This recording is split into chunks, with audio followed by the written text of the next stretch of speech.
Le ministère de l'économie et des finances a abrité ce mercredi 27 octobre 2025 la 14e comité de pilotage du projet d'appui à la compétitivité de l'économie malienne PASEM.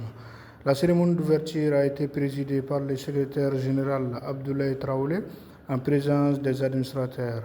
Ils iront examiner l'état de mise en œuvre des recommandations, présentation des rapports d'exécution des activités du dernier semestre, janvier à juin 2025, et la présentation des rapports financiers du semestriel, janvier à juin. L'analyse des rapports d'activité du premier semestre, janvier et juin, et également les rapports financiers. Et également un point de divers qui va nous permettre quand même de prendre des décisions utiles pour assurer une clôture harmonieuse du projet.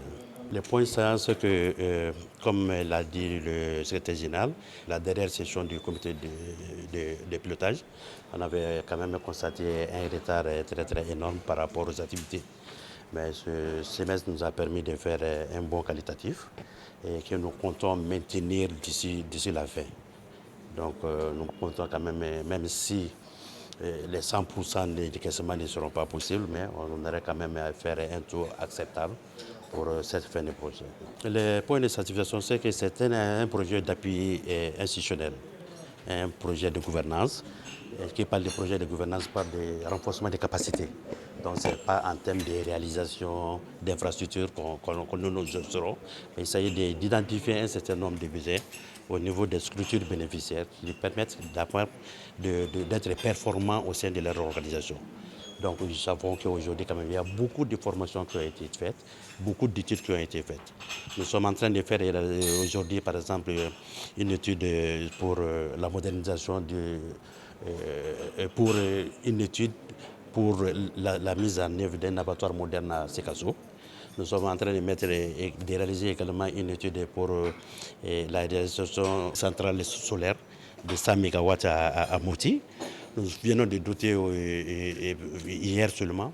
L'une des choses est la DNPA, la Direction nationale de la production et de l'industrie animale, des matériels roulants consortiés à des bétaillères, des camions frigorifiques. Donc on sait quelle est la problématique du transport des bétails aujourd'hui dans ce pays, compte tenu du déplacement des grabades vers les zones, vers l'extérieur. Et nous constatons également, nous sommes tous conscients aujourd'hui des difficultés liées au transport interurbain même de la viande. Il n'est pas rare de voir un conducteur de moto avec la viande sous son pied.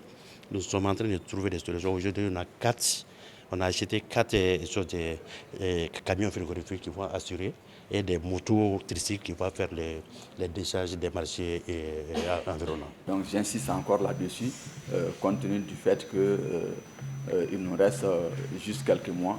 Donc les activités que nous avons programmées et qui ont été validées lors de la dernière session qui a statué sur le PTBA.